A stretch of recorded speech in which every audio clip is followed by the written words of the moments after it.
Vamos a leer en el Salmo 42 y 43. Lo vamos a leer completo ambos. Nunca hay que pedir disculpas por leer mucho la palabra. Vamos a leer todo el Salmo, todo el capítulo. Es bueno leer la palabra de Dios.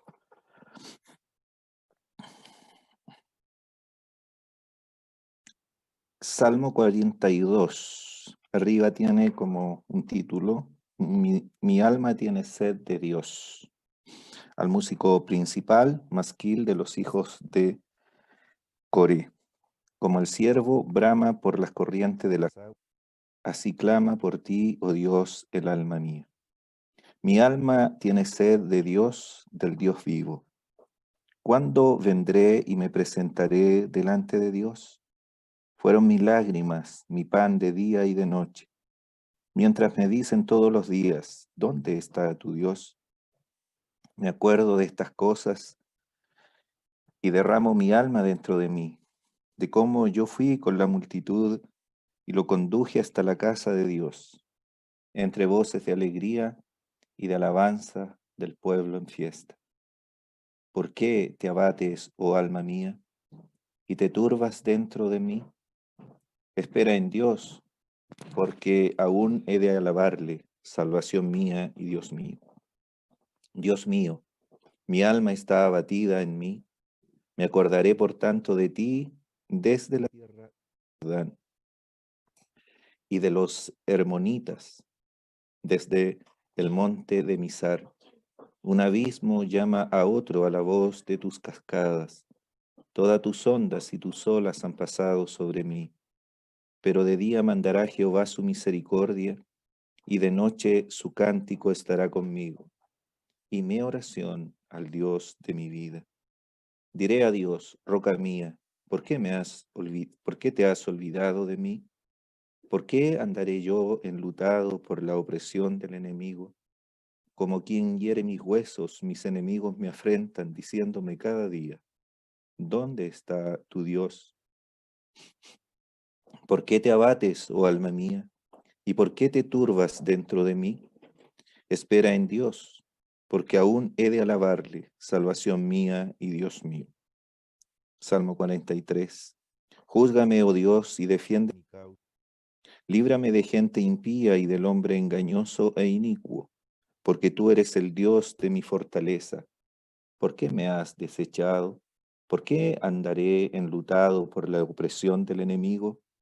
Envía tu luz y tu verdad. Estas me guiarán, me conducirán a tu santo monte y a tus moradas. Entraré al altar de Dios, al Dios de mi alegría y de mi gozo, y te alabaré con arpa, oh Dios, Dios mío. ¿Por qué te abates, oh alma mía? ¿Y por qué te turbas dentro de mí? Espera en Dios, porque aún he de alabarle, salvación mía y Dios mío.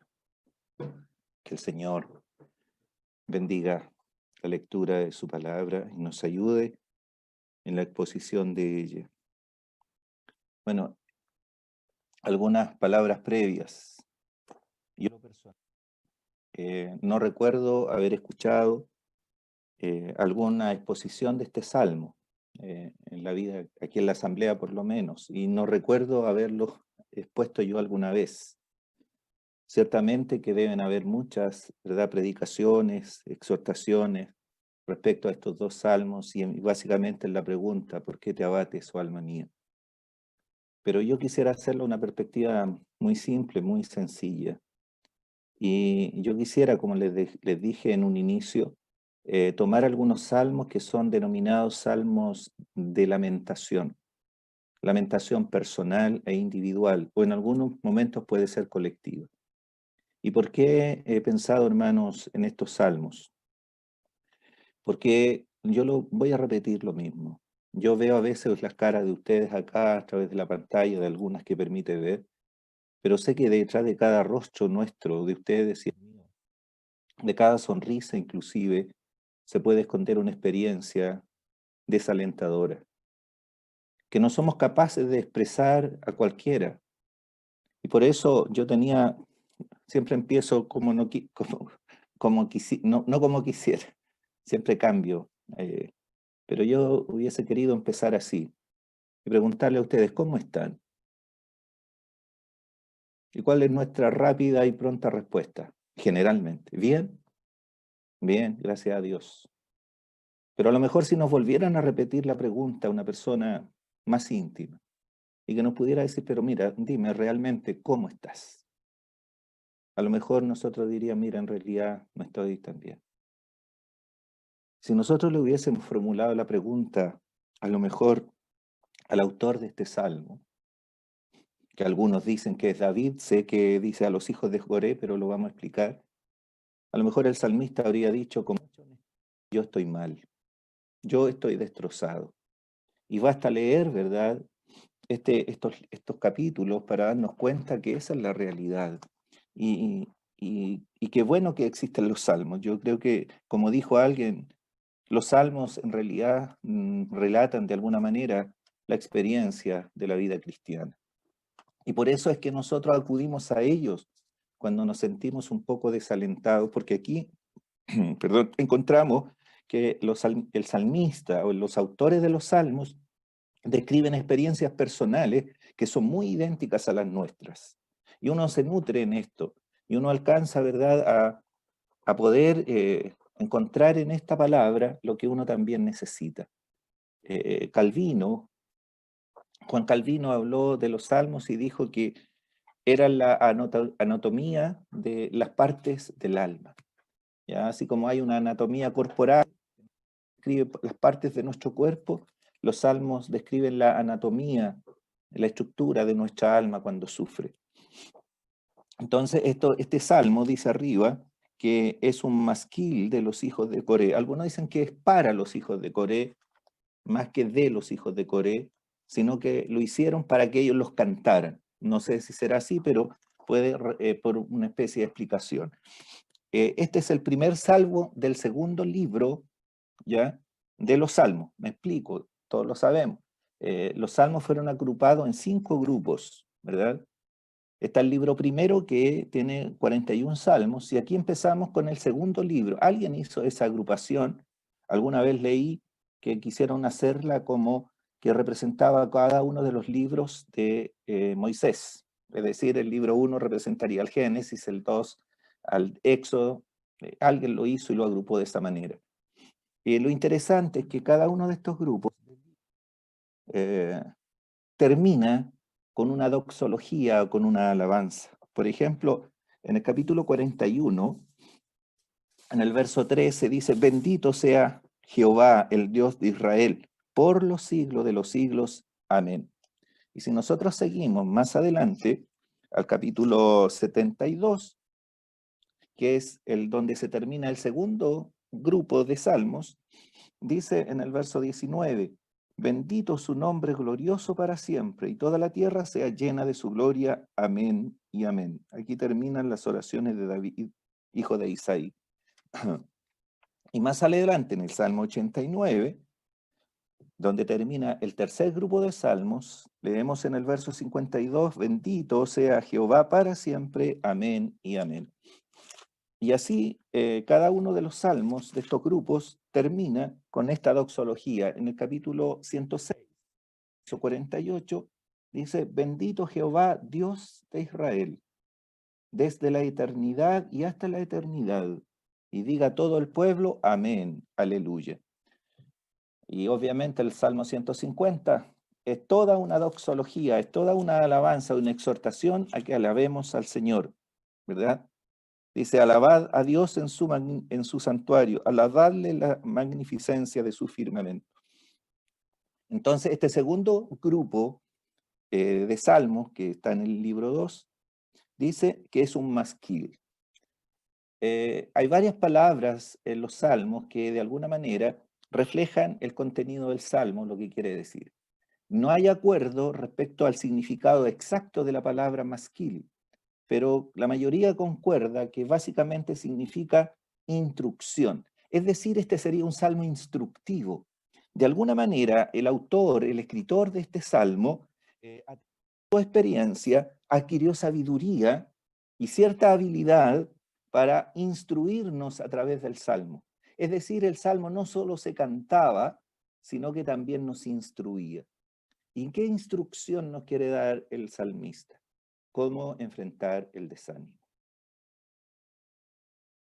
¿Cómo enfrentar el desánimo?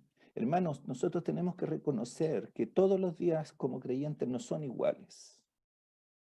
No todos los días despertamos en las alturas. Tenemos que lidiar con una serie de cosas, con una serie de, ¿verdad? De desánimos que nos van ocurriendo durante el día.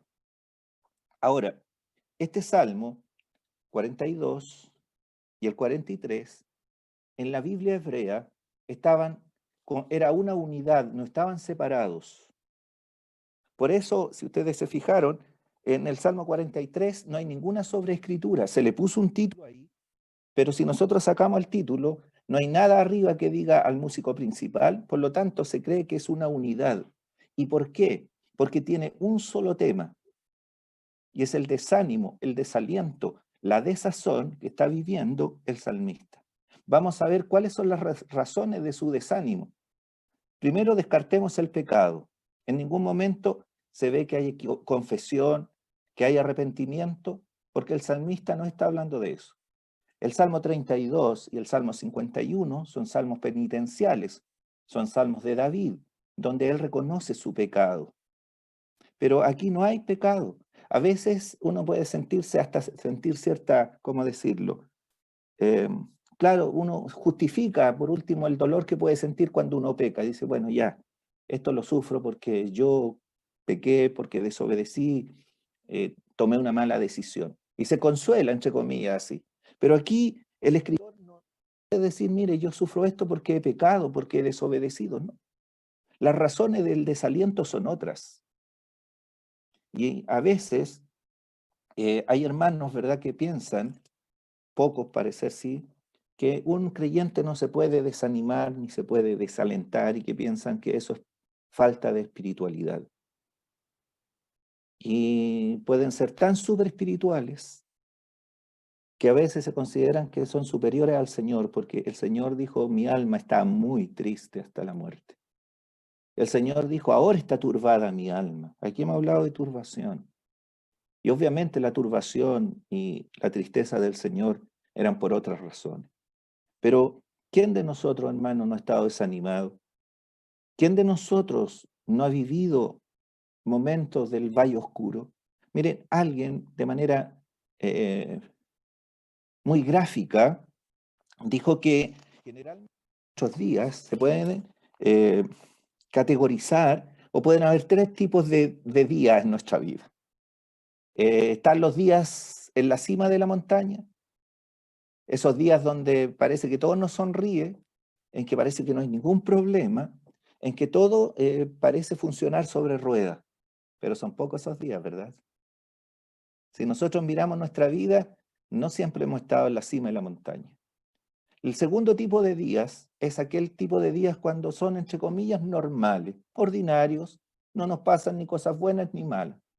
Como dicen así, parejito, como dicen, he escuchado yo que dicen algunos, parejito, o sea, no hubo ni altos ni bajos.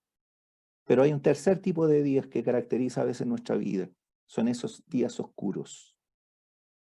Esos días cuando hay una nube negra y espesa sobre nuestra cabeza que nos persigue. Son los días del desaliento, son los días, ¿verdad?, de las pruebas a veces. Y quizás te sorprenda, hermano, y me sorprendo yo, de saber que Dios ocupa más los días oscuros, los días del valle, para tomar posesión de nuestra alma y de nuestra voluntad. Es ahí cuando estamos más dispuestos a escuchar su voz, cuando estamos más dispuestos a orar. Dios ocupa más esos días que cuando estamos en la cima. Y no sé, hermano, hermana, si tú puedes mirar retrospectivamente y ver esos días oscuros en tu vida. Y a lo mejor puedes decir, fue sufrimiento, fue lágrimas, fue dolor, pero con la ayuda del Señor, yo puedo pensar que fue para mi provecho, que crecí, que aprendí, que no fue en vano. Entonces nos puede sorprender que Dios utilice más esos días oscuros cuando nosotros estamos arriba en el valle. Ahora, o sea, arriba en la cima, quiero decir. Este salmo que dice Masquil es entonces un salmo instructivo. La experiencia del autor del salmo, que es muy dura, vamos a ver las condiciones en las cuales, por las que él clama, las condiciones que lo hacen desanimarse, que no son las que nos desaniman a nosotros muchas veces, pero sí podemos encontrar cierto tipo de principios y respuestas al desaliento. De los hijos de Coré, bueno, los que saben de la Biblia, y si no lo saben, yo los invito a leer, no ahora, el libro de Números, el capítulo 16, donde sale quién era Coré. Coré lideró una rebelión contra Aarón y contra Moisés, con 3 hombres más, Datán, Abirán y On. Sublevaron a 250 hombres y a la congregación para sacar del liderazgo a Moisés y específicamente a Aarón. Y ellos murieron. La tierra se abrió. Lean la historia los que no la conocen.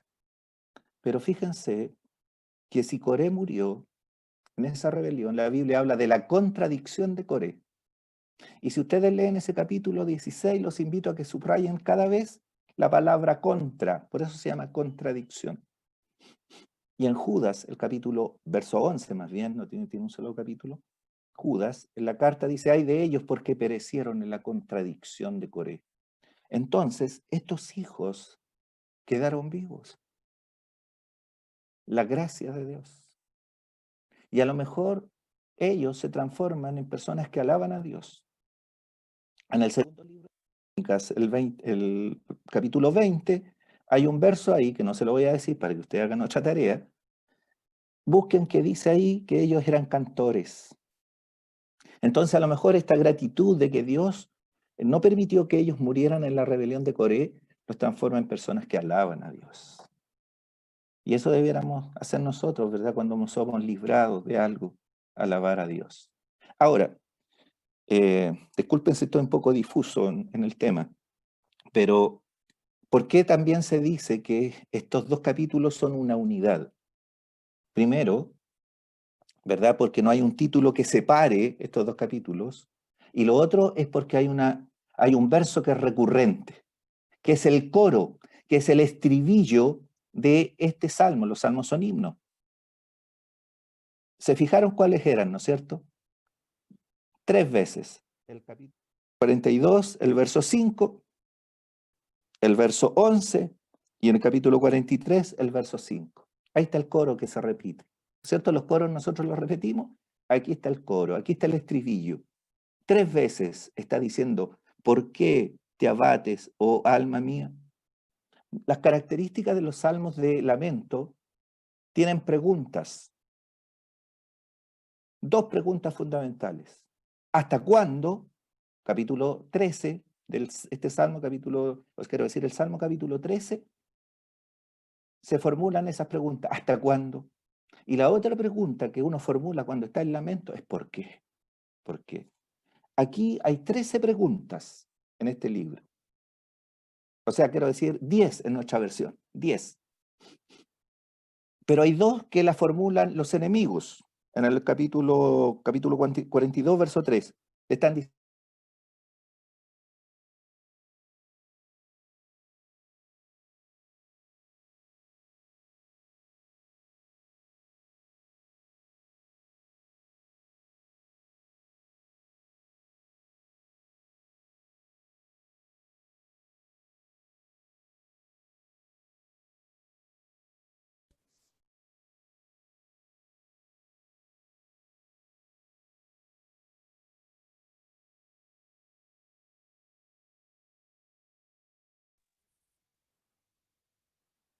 Se quedó pegado.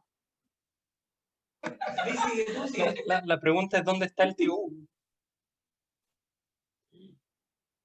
Se congeló el tío Hugo. No se escucha. Hermano Hugo, no se escucha. No, sí, tuvo que salir, se quedó pegado. Viene al tiro. Ya llegará. ¿Puso la foto ahí o no?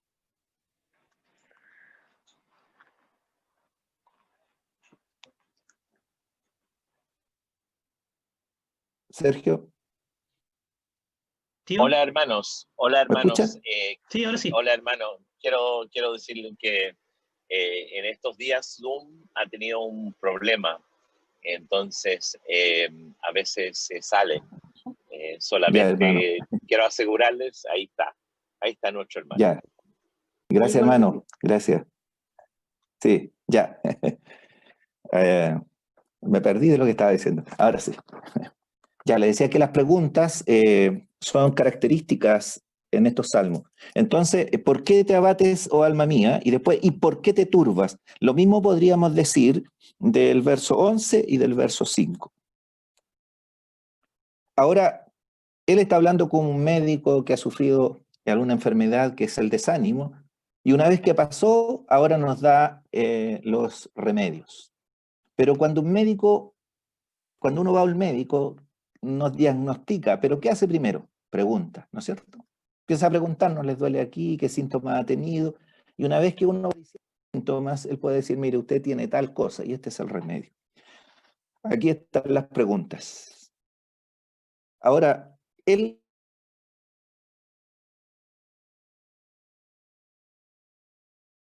de que uno hace generalmente cuando está en lamentos, cuando uno está en una situación conflictiva, aflictiva, uno se escucha a sí mismo.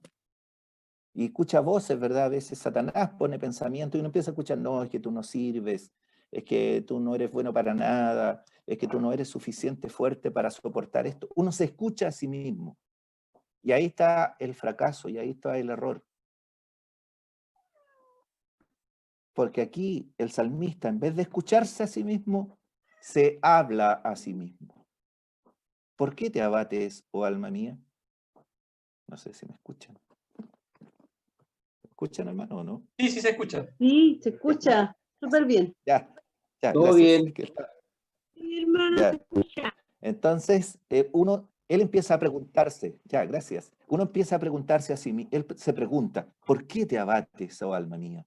¿Por qué? Ahora él tiene muchas razones por las cuales podría decir, mire, yo estoy abatido por esta razón. Entonces aquí hay dos, está el salmista 1, el salmista que está arriba, y el salmista que está abajo, el deprimido.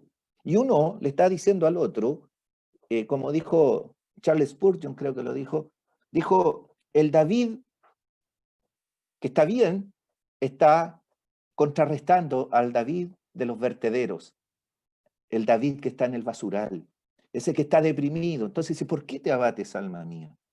Espera en Dios, espera en Dios. Entonces, a veces, hermanos, nosotros en vez de escucharnos a nosotros mismos, tenemos que predicarnos a nosotros mismos, recurrir a la palabra para alentarnos, escuchar la palabra de Dios, traer a la memoria lo que hemos escuchado, esos pasajes, ¿verdad?, que nos animan.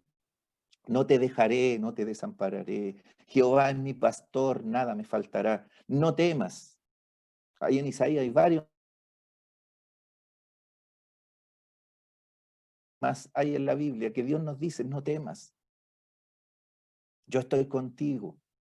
Entonces tenemos que predicarnos a nosotros mismos para poder salir del estado, ¿verdad?, en el que nos encontramos. Y aquí está este hombre que pasó por esta experiencia diciendo, miren, yo estuve aquí, pero ahora salí y esto es cómo se puede hacer. Ahora, no hemos entrado, ¿verdad?, al detalle, pero yo quisiera decirle, hermanos, que, porque el tiempo ya me pidió, que antes de llegar al capítulo o a la parte medular central, que son las preguntas, o la pregunta número del verso 5, es que vemos la necesidad real del salmista, expresada de una manera muy hermosa en el verso 1 y 2. Hay una comparación. ¿Saben? No sé si les pasó a ustedes, pero inevitablemente Yo cuando leía como el siervo, casi escuchaba cantar a la hermana María Claudia y a la hermana Joana este versículo, ¿verdad? Como el siervo brama por la corriente de las aguas. Y él está en necesidad. Yo me voy a quedar en esto un poquito, hermano. Esta necesidad que él tiene es tan grande con la sed que un ciervo, ¿verdad? Este animalito puede tener. Ahora, podría tener sed por dos razones este animal. Una, por sequía.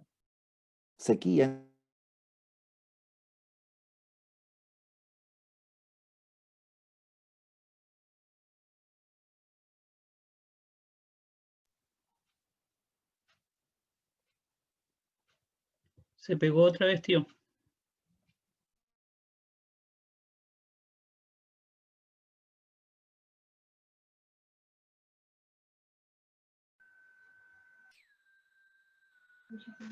El micrófono.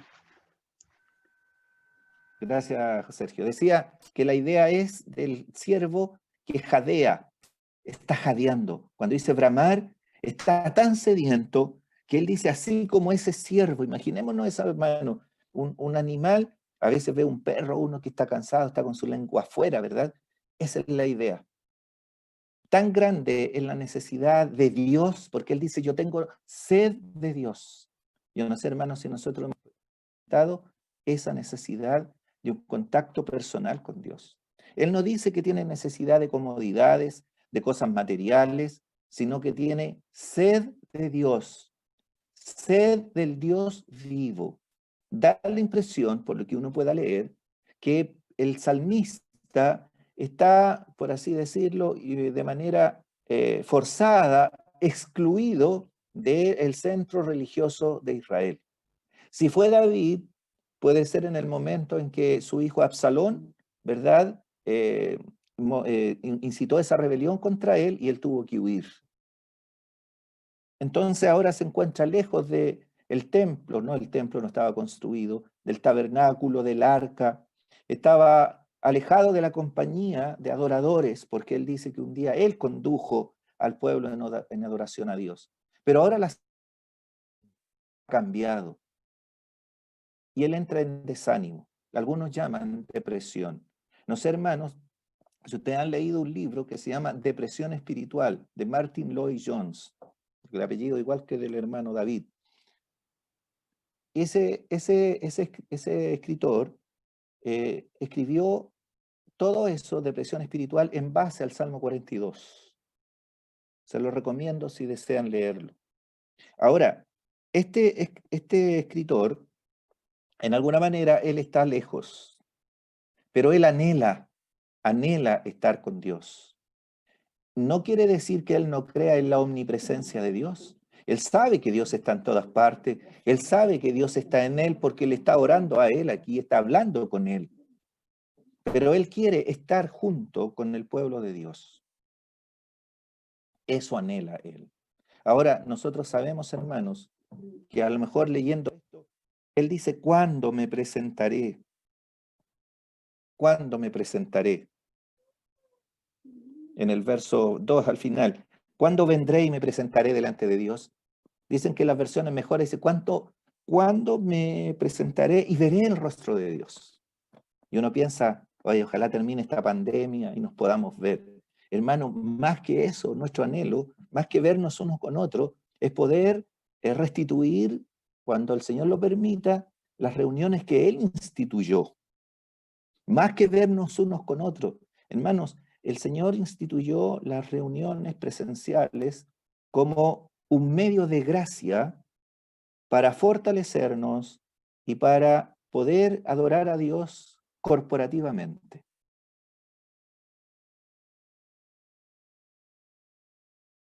A veces era una lucha ir a una reunión, pero hermano, el Señor la instituyó. Es un medio de gracia. Nos fortalecemos, nos unimos, nos consolamos y podemos estudiar la palabra, adorar juntos. porque eso es lo que instituyó el Señor. Y ahora él estaba apartado de esta posibilidad y lo añora y lo anhela como una sed que tiene el siervo. Miren, dicen que las personas que hacen huelga de hambre pueden vivir bastante tiempo, yo no sé cuánto, sin comer, pero es muy difícil que puedan vivir sin agua. Y esa es la comparación. Y esto no es un lujo, es una necesidad. Hermanos, no es un lujo juntarse, no es un lujo congregarse, es una necesidad. Y ojalá nosotros tuviéramos este anhelo, este deseo profundo, como una sed que quema de poder estar con el Señor juntos. Yo sé que en nuestras casas nosotros podemos adorar a Dios. Yo he escuchado hermanos que dicen, mire, yo vivo todo el día escuchando mensajes y está muy bien. Yo oro en la casa y canto y está muy bien. Pero eso no sustituye lo que el Señor nos ordenó como asamblea y como iglesia. Por lo tanto, hermano, ojalá cuando el Señor restaure todas estas condiciones y podamos juntarnos, no nos acostumbremos a quedarnos en nuestra casa. Que tengamos sed del Dios vivo. Ahora la sed, para terminar, en la Biblia siempre es una comparación con la desesperación, porque se desespera cuando no tiene agua. Ojalá estuviéramos desesperados por Dios, por su palabra. Pero también habla de insatisfacción. Cuando una persona no tiene al Señor, está insatisfecha. ¿Y qué busca para satisfacer cosas? Cosas materiales, amistades. Busca algo, pero el ser humano necesita, y este alguien, lo digo con mayúscula, necesita a una persona, necesita al Señor. Solamente Él puede satisfacer nuestro corazón. Solamente Él puede saciar nuestra sed. Lo hizo un día, ¿verdad? Cuando nosotros nos convertimos a Él. Si alguno tiene sed, venga a mí y beba. Venga a mí y beba. A todos los sedientos, venid a las aguas. La oferta está disponible. Uno tiene que ir y beber. Pero también, como creyente, muchas veces, ¿verdad? Tenemos insatisfacciones. Y hay cosas que nosotros creemos que las puede satisfacer una amistad, un compañerismo, que no es malo, pero en definitiva seguimos sintiendo esa sed. ¿Quién la puede satisfacer? El Señor. Como el siervo brama por las corrientes de las aguas, así contigo, Dios, el alma mía. Por lo menos él tenía 3 motivos por los cuales él se sentía abatido. Una era por esta distancia espacial, ¿verdad? De espacio, distancia, entre su casa donde estaba y la casa de Dios. Estaba desanimado y no sé si dije los síntomas, pero una de las cosas del síntoma es lágrimas. Dijo, mis lágrimas han sido de lo que yo me he alimentado. El dolor, dice como el dolor de los huesos, como si se los fracturaran. También habla, ¿verdad?, de los recuerdos. Eran las causas que él tenía por las cuales se sentía desanimado. Pero él buscó al Señor. ¿Por qué te abates, oh alma mía? Espera en Dios. Nuestra reacción, nuestra respuesta es la esperanza en el Señor. Hermanos, no es malo desanimarse. Es malo permanecer siempre en esa condición. Que el Señor tenga bien bendecirnos su palabra. Muchas gracias. Vamos a orar.